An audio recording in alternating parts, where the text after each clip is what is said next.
Assalamualaikum warahmatullahi wabarakatuh. Jumpa lagi di Good Night YouTube channel.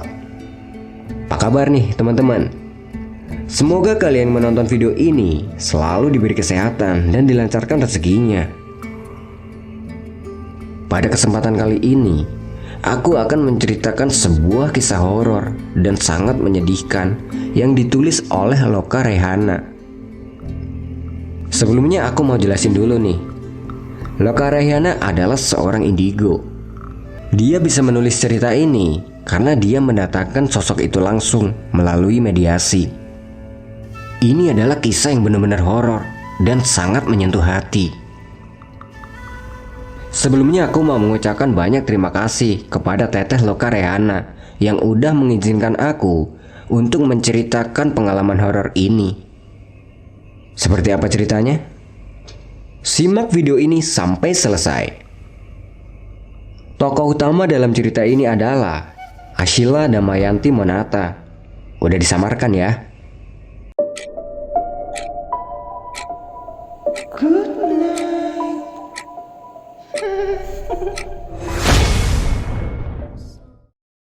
Ashila Damayanti Monata, yang biasa dipanggil Cila. Dia terlahir dari keluarga yang terbilang berkecukupan. Maminya adalah seorang dokter kecantikan yang memiliki klinik di berbagai daerah. Papi Cila adalah seorang pengusaha pertambangan yang cukup besar. Sedangkan kakaknya, dia seorang mahasiswa S2 di Singapura. Cila sendiri adalah anak bungsu yang hanya hobi hura-hura, yang sebenarnya dia hanya butuh perhatian dari kedua orang tuanya. Mami, papi, serta kakaknya Cila, mereka semua selalu sibuk dengan pekerjaan serta kegiatan mereka masing-masing. Bahkan, mami dan papinya pun jarang sekali bertemu karena kesibukan keduanya. Cila selalu mencari cara agar mereka memperhatikannya dengan segala tingkah laku yang cukup nakal untuk ukuran anak gadis seusia 17 tahun. Bahkan, dia pernah menabrak seorang pedagang di pinggir jalan saat dia mengendarai mobil mewah dalam keadaan mabok. Ya, begitulah Cila, seorang gadis usia 17 tahun yang sudah mengenal dunia gelap karena dia butuh hiburan untuk mengisi kekosongan hati serta jiwanya. Cila memilih 4 sahabat. Merekalah yang mengajak Cila ke dunia gelap. Dia dipertemukan dengan 4 sahabatnya itu tanpa sengaja.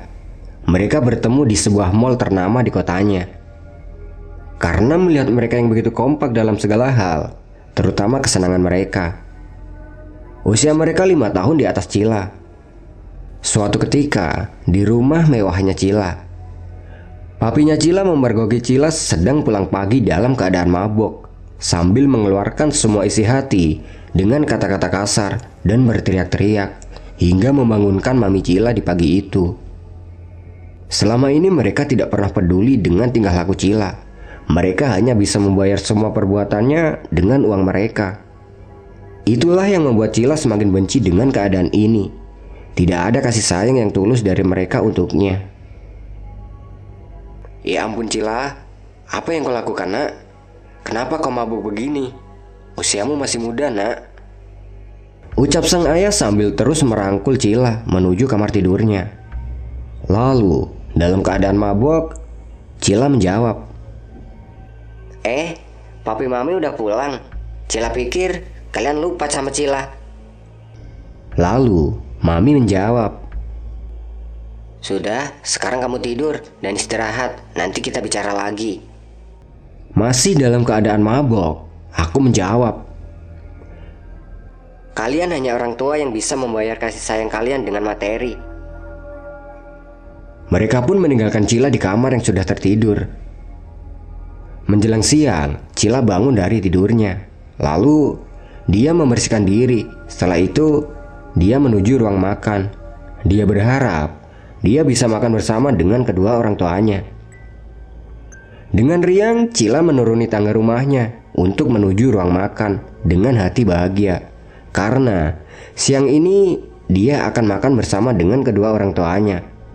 Namun, harapan tinggal harapan. Semua hanya angan belakang. Kedua orang tuanya sudah kembali lagi dengan kesibukan mereka. Walaupun ini adalah hari libur. Melihat itu, Cila meneteskan air mata dari kelopak mata indahnya. Mata yang indah, bulat, sempurna, serta bening, ditambah lagi dengan bulu mata yang lentik, menambah kecantikan Cila. Itulah kenapa Cila membenci kata menangis, dan kebahagiaan buat dia semua hanya angan serta kepalsuan. Cila hanya butuh pelukan mami dan papinya serta kakaknya, bukan materi yang mereka miliki. Dalam hati, Cila berkata, "Mami, papi, kakak, jangan salahkan Cila bila Cila menjadi gadis yang tak kalian inginkan, karena itu bentuk pemberontakan Cila pada kalian." Hari berganti bulan, serta berganti tahun.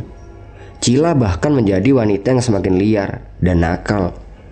Tak jarang para penghuni rumah yang bekerja dengan lelah atau bahkan sedih melihat sikap dan perbuatan Cila. Tapi apalah daya, itu sudah jadi keputusannya. "Udahlah Cil, gak usah nangis. Sayang air mata lo. Dan kasihan tuh mata indah lo, ntar bengkak lagi," ucap salah satu sahabat Cila. Cila hanya tersenyum banyak arti sambil melihat sang sahabat. Tak jarang banyak yang memujinya karena keindahan mata yang bulat sempurna serta bening begitu menyejukkan, ditambah bulu mata lentik alami, menambah indah kecantikan Cila secara alami. Bahkan tak segan-segan papi dan papinya serta sang kakak memuji keindahan bola mata Cila. "Cila, papi butuh bantuanmu nak untuk memenangkan tender besar. Kamu harus mau menemani papi malam ini untuk makan malam bersama keluarga bisnis papi yang anaknya begitu menyukaimu saat melihat di ulang tahunmu yang ke-16 tahun." Cila, dia semakin benci dengan sang papi yang baru saja pulang dari luar negeri setelah sekian lama tidak bertemu. Tapi saat bertemu, dia langsung meminta Cila untuk menuruti keinginannya. Papinya tidak memikirkan, bahkan tak ada niat untuk memeluk sang putri yang butuh kasih sayang serta rasa rindu itu. Begitupun dengan sang mami. Setiap bertemu, Cila selalu dijadikan model alat kecantikan produk sang mami yang memang sebagai dokter kecantikan yang memiliki klinik kecantikan di banyak daerah.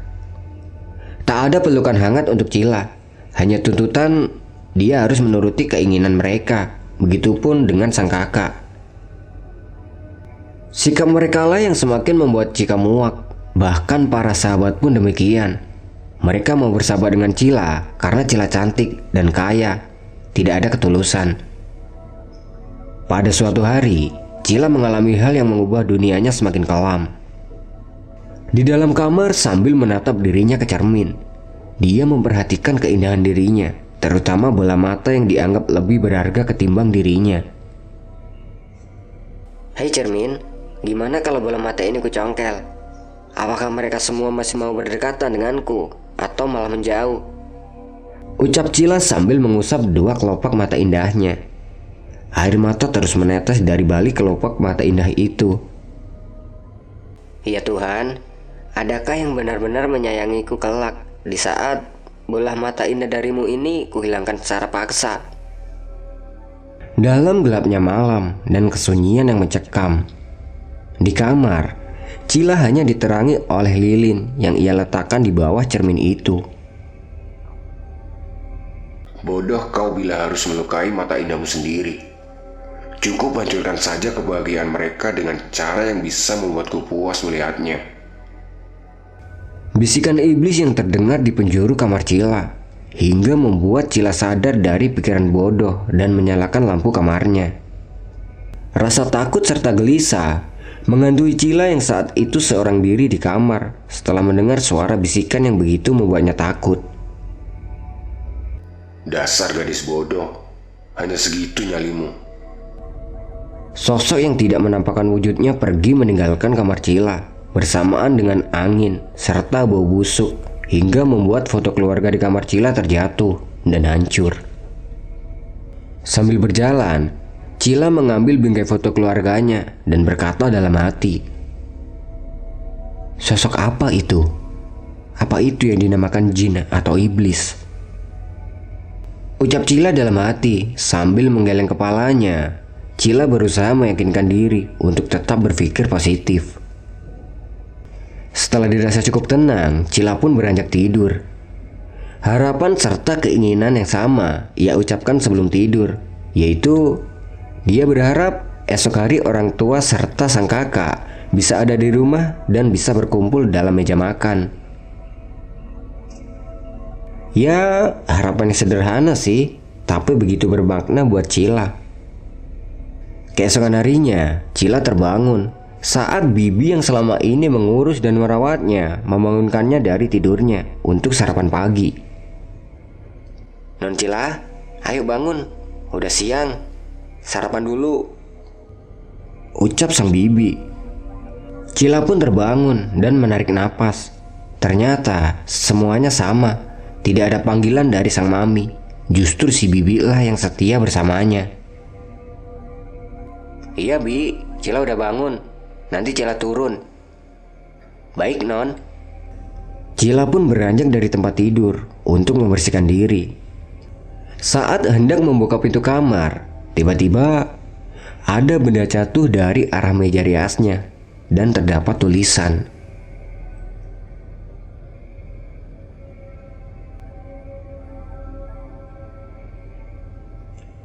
Tulisan itu tertulis di kaca dengan darah yang masih segar.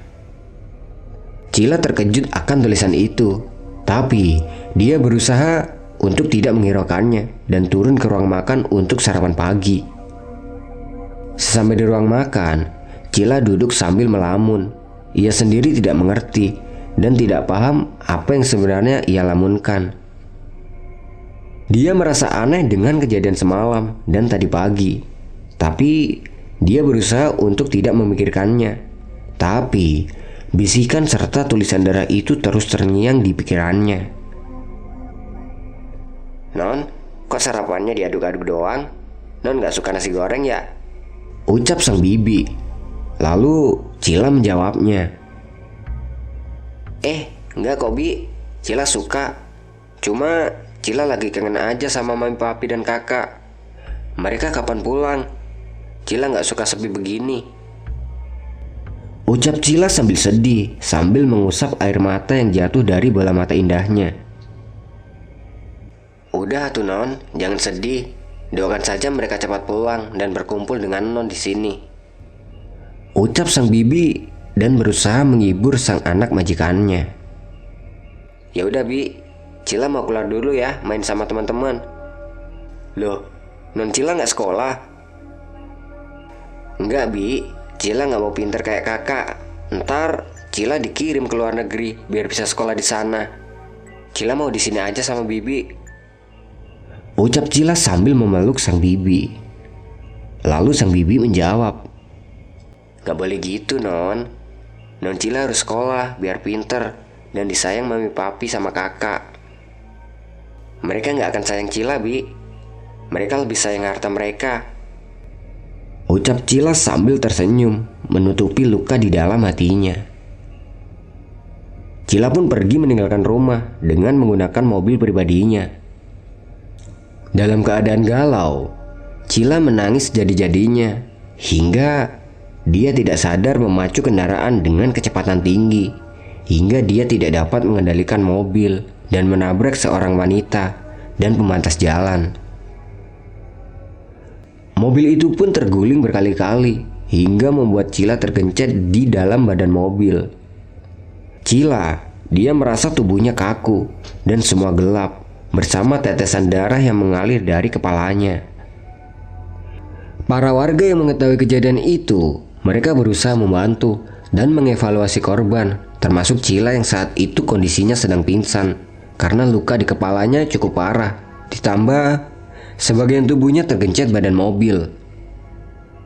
Cila pun langsung dilarikan ke rumah sakit terdekat. Pihak rumah sakit langsung menghubungi rumah Cila setelah menemukan tas Cila yang berisi identitas dan HP-nya. Selamat malam. Apa benar ini kediaman rumah Asila? Iya, benar. Maaf ya, ini dengan siapa saya berbicara? Ucap sang bibi ke penelpon rumah siang itu. Kami dari pihak rumah sakit, kami ingin mengabarkan bahwa saudari Asila Damayanti saat ini berada di rumah sakit kami. Ya Allah, Nun Cila. Baik Bapak, saya akan ke sana sekarang. Setelah menutup telepon, sang bibi bergegas siap-siap menuju rumah sakit di mana Cila ditangani bersama supir pribadi Cila.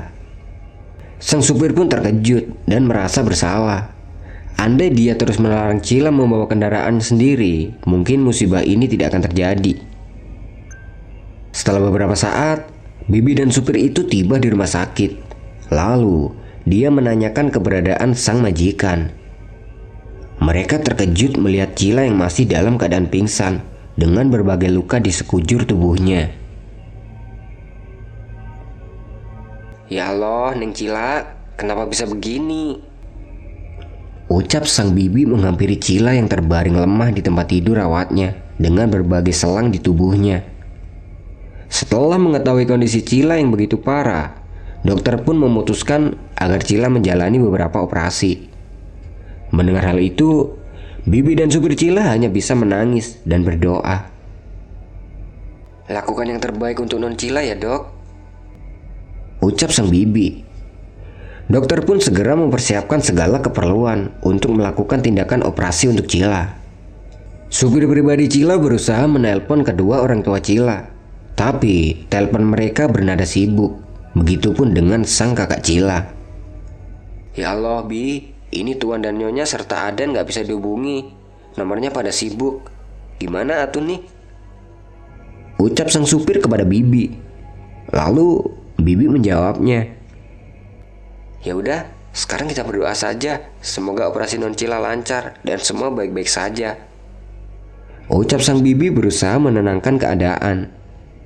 Cukup lama operasi berjalan, kira-kira 5 jam. Setelah menunggu, akhirnya operasi selesai dan dokter pun menjelaskan saat ini Cila belum melewati masa kritisnya dan menyatakan bahwa Cila sedang koma. Bibi serta supir hanya bisa menahan tangisnya. Setelah operasi, Cila pun dipindahkan ke ruang ICU. Dengan setia, para penghuni rumah Cila silih berganti menunggu Cila.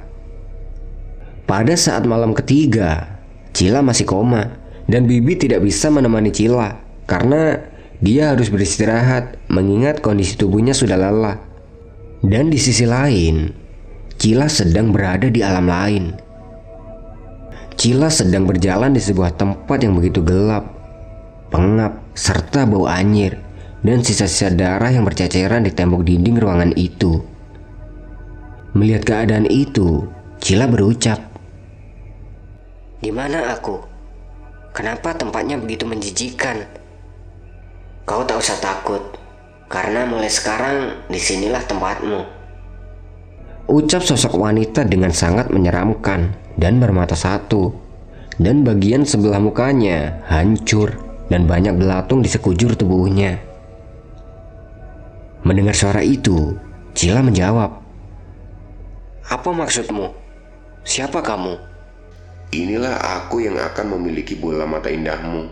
Dan mulai malam ini kita bertukar tempat. ucap sosok itu yang tiba-tiba meninggalkan Cila di tempat itu. Tunggu. Kamu mau kemana? Keluarkan aku. Ucap Cila sambil memukul-mukul tembok dinding yang banyak bercak-bercak darah. Bibi, Cila takut. Cila nggak mau di sini. Tolong keluarkan Cila, Bi. Ucap Cila sambil menangis pilu dan terus memukul-mukul tembok itu, berharap ada yang membantunya.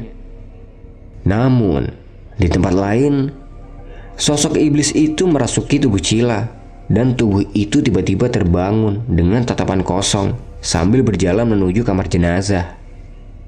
Sosok yang bersemayam di tubuh Cila melakukan hal yang begitu mengerikan. Dengan kuku-kuku panjang dan hitamnya, sosok itu mencolek bola mata setiap jenazah yang berada di ruangan jenazah itu tanpa diketahui siapapun. Setelah melakukan hal itu, sosok itu kembali ke ruangan di mana tubuh Cila berbaring dalam keadaan koma. Kejadian itu terus berlangsung hingga pihak rumah sakit pun dibuat bingung dengan keadaan itu. Dilihat dari CCTV, tidak nampak sosok apapun. Ya, itulah permainan iblis. Pihak rumah sakit pun tidak memberitahu para anggota keluarga jenazah, karena mereka pun bingung untuk menjelaskannya. Namun suatu ketika, salah satu keluarga jenazah korban pencokelan bola mata itu hendak memandikan serta mengurus ulang jenazah. Mereka terkejut, bola mata jenazah mereka tidak ada. Pihak keluarga pun menuntut rumah sakit, namun semuanya selesai hanya dengan tutup uang kasus. Namun berbeda saat seorang wanita berhijab yang akan menjalankan operasi di rumah sakit, di mana kasus jenazah bola mata itu tercongkel. Bu, Anda akan kami operasi esok hari karena kondisi penyakit Anda yang sudah cukup mengkhawatirkan, ucap sang dokter kepada wanita berhijab serta bersuami. Oke lah kalau gitu, kapan operasi bisa dilakukan, Dok? Mulai hari ini, Ibu harus mempersiapkan diri karena besok siang operasi akan kami lakukan. Ya Allah dok, kok bisa gitu ya? Dikira perut saya baju kali, tinggal diobras. Sakit aja bawel banget bu, ya ampun, ucap sang suami dari wanita berhijab. Lalu sang suami wanita berhijab itu bilang sama dokter, "Oke dok, kami siap. Apa saja yang mesti kami lakukan?" Ya udah, sekarang silakan bapak urus administrasi dan ibu ikut perawat untuk melakukan berbagai tes kesehatan. Baik dok. Setelah melakukan segala persiapan dan mengurus administrasi rumah sakit, sang wanita berhijab itu pun mendapat kamar yang cukup untuk 4 orang. Karena bisa dilihat dari banyaknya ranjang pasien yang berasal di ruang rawat itu. Bu, ayah pulang dulu ambil pakaian dan keperluan lainnya ya, ucap sang suami.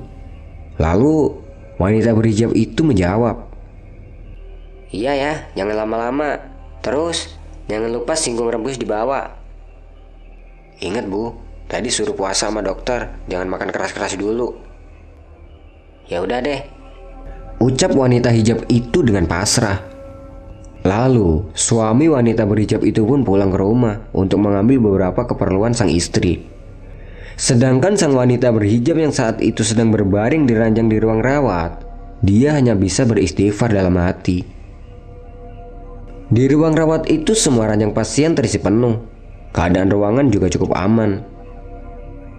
Singkat cerita, setelah wanita berhijab itu menunggu suami dan tak kunjung datang, serta berbincang-bincang dengan para pasien lainnya, rasa ngantuk pun menyerang dan dia pun tertidur lelap.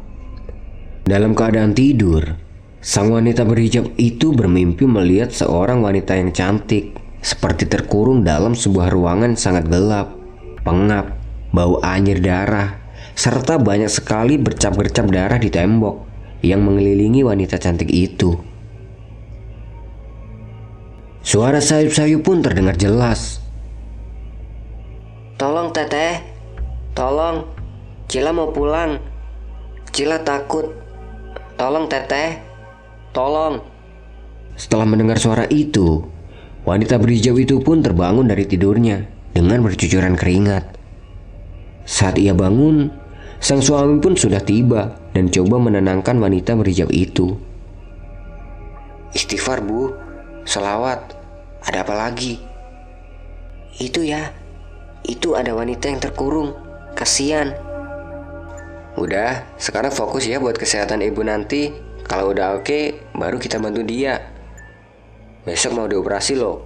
Fokus dulu yuk, salat maghrib dulu, ucap sang suami ke wanita berhijab itu. Mereka pun melakukan sholat berjamaah di ruang rawat itu. Setelah sholat, mereka kembali berbincang-bincang dengan para pasien hingga larut malam. Pukul 10 malam, wanita berhijab itu pun tidur. Sedangkan sang suami, dia ikut tidur tepat di bawah ranjang pasien sang istri dengan beralaskan kasur lantai. Sebenarnya di masa pandemi tidak boleh ada pasien yang ditemani, karena pihak rumah sakit tahu. Makanya sang suami diizinkan untuk menemaninya hingga nanti selesai operasi, sampai diizinkan pulang oleh pihak rumah sakit. Saat sedang terlelap tidur, tiba-tiba wanita berhijab itu mendengar ada suara seperti orang mengunyah makanan yang begitu lahap. Sontak, wanita berhijab itu pun membuka matanya. Saat ia membuka matanya, ternyata sang suami pun terbangun sambil menatap istrinya dan menaruh jari telunjuk di bibir, mengisyaratkan agar sang istri diam. Ternyata sang suami pun serta pasien di ruang itu melihat serta mendengar suara kunyahan itu yang berasal dari pintu ruang rawat. Wanita berhijab itu pun melihat ke arah pintu ruang rawat tersebut, dan alangkah terkejutnya dia ketika dia melihat ada wanita yang ia lihat di dalam mimpinya dalam keadaan tangan berlumuran darah serta seperti mengunyah sesuatu. Kalian tahu nggak apa yang wanita itu kunyah? Yang dikunyah wanita itu adalah bola mata. Wanita berhijab itu sebenarnya tahu kalau itu bukan ruh asli yang bersemayam di tubuh wanita cantik itu, tapi ada iblis jahat yang sengaja bersemayam dan menukar ruh dengan pemilik tubuh wanita cantik itu.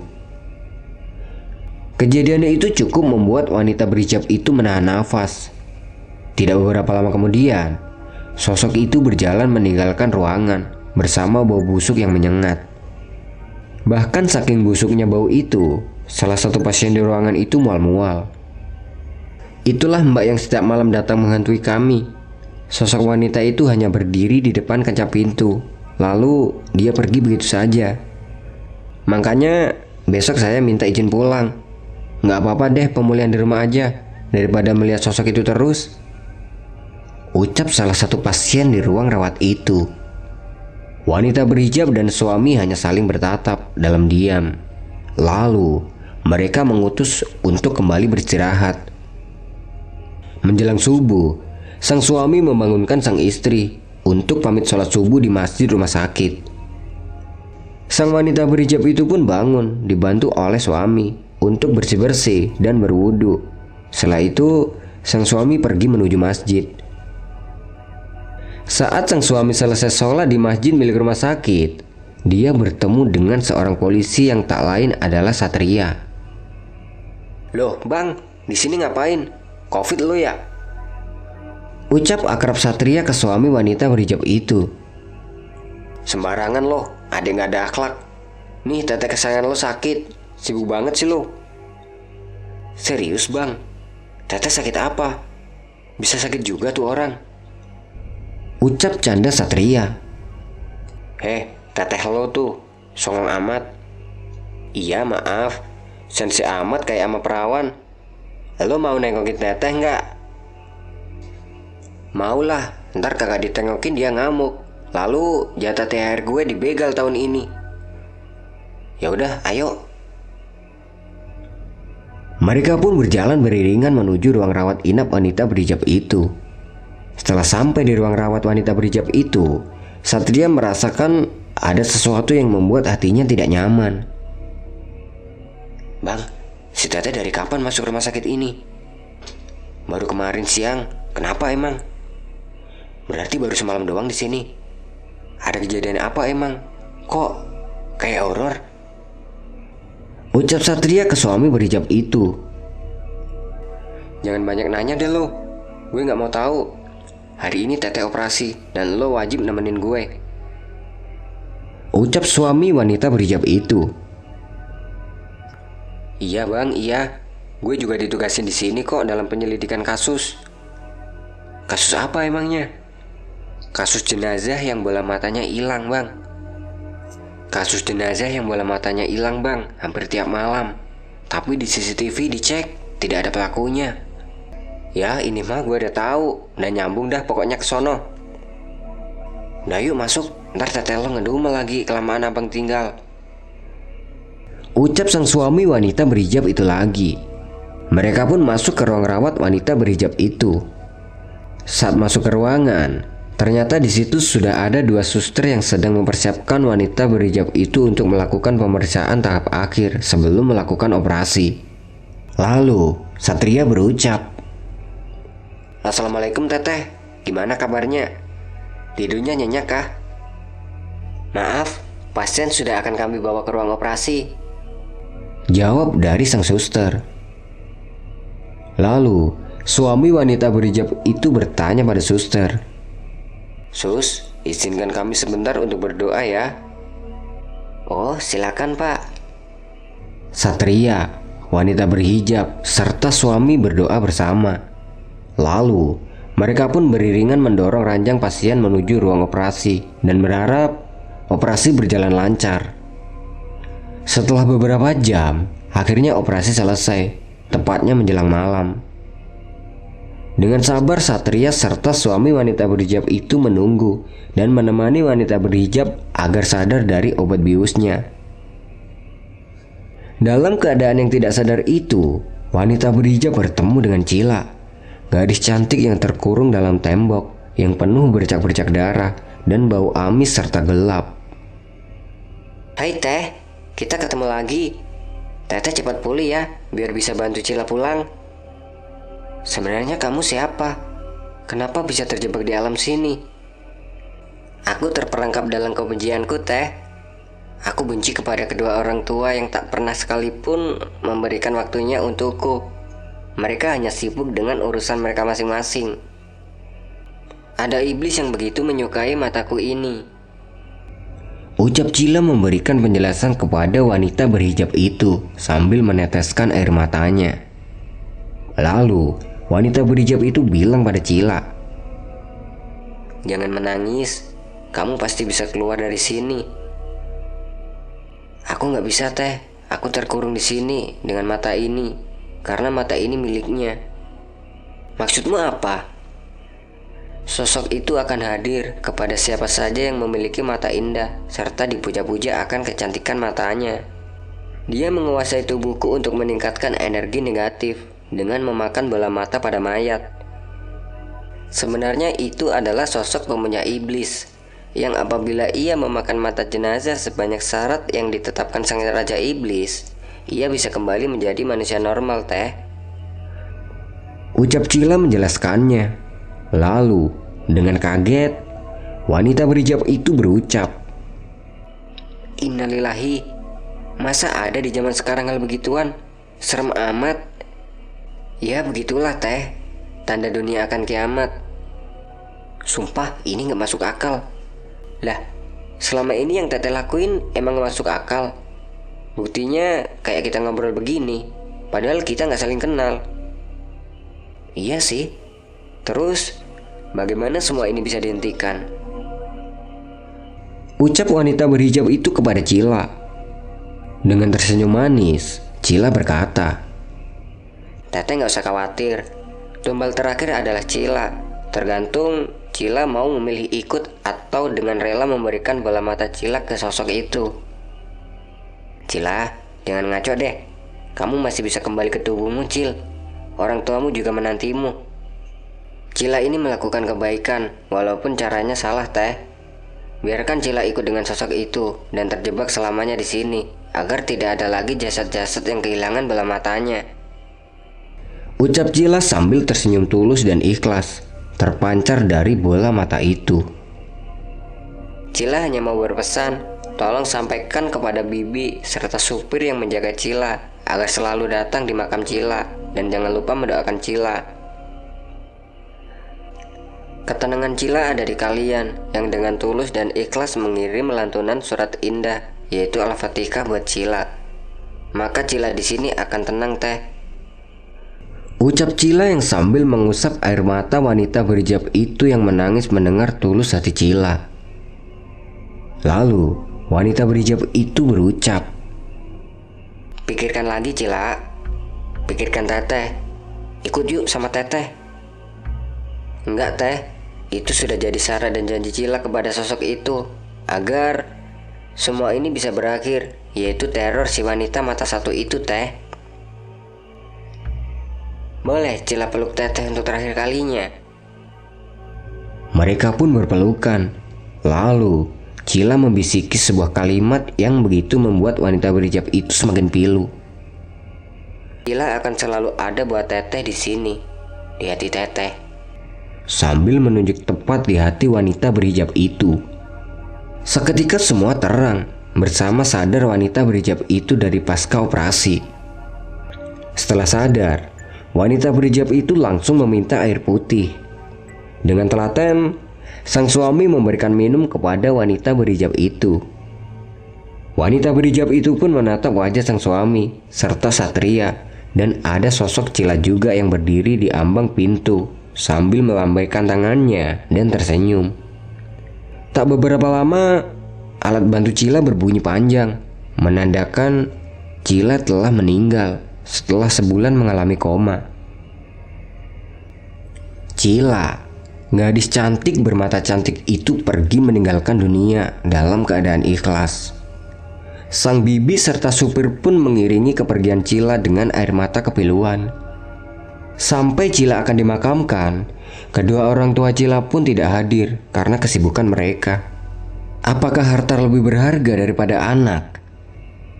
Setelah beberapa hari pulang dari rumah sakit, wanita berhijab itu mengunjungi makam Cila yang mereka tahu dari Satria. Saat bangun dari sadar pasca operasi, wanita berhijab itu menceritakan semua yang ia alami, dan dengan cepat dia mencari tahu pasien yang bernama Cila. Setelah mencari tahu, ternyata Cila yang dimaksud itu adalah pasien yang saat itu sudah dinyatakan meninggal oleh pihak rumah sakit. Dari situlah Satria mengetahui alamat serta makam Cila atas perintah wanita berhijab itu, dan wanita berhijab itu ikut menghadiri proses pemakaman Cila. Wanita berhijab itu berserta suami dan Satria mengunjungi makam Cila sambil membawa bunga. Saat tiba di makam Cila, di sana sudah ada bibi serta supir yang baru saja selesai mendoakan Cila. Assalamualaikum, bibi yang selalu menjaga Cila ya? Ucap wanita berhijab itu kepada bibi. Lalu, bibi balik bertanya. Waalaikumsalam ya Neng. Maaf, Neng ini siapa ya? Saya teman Cila, Bi. Oh, temenan Cila. Makasih ya udah mau berkunjung ke makam non Cila. Bi, Cila menitipkan pesan kepada saya agar jangan melupakannya dan selalu mengunjungi makam serta mendoakan Cila, Bi. Itu pasti, Neng. Cila itu seperti anak kami sendiri. Hanya orang tua bodoh yang menelantarkan anak sebaik non Cila. Non Cila sebenarnya adalah gadis yang baik. Dia nakal karena butuh perhatian. Ucap sang supir yang selalu ikut mendampingi bibi merawat Cila. Setelah itu, mereka berdoa bersama lalu pergi meninggalkan makam Cila. Senyum tulus Cila mengiringi kepulangan mereka semua. Selamat jalan Cila. Pengorbananmu dan kebaikanmu mengantarkan kepada kemuliaan hatimu. Nah, gimana ceritanya teman-teman? Sedih nggak? Terima kasih buat teman-teman yang udah mendengarkan cerita ini sampai selesai. Aku pamit undur diri dulu ya. Good night and see you next time.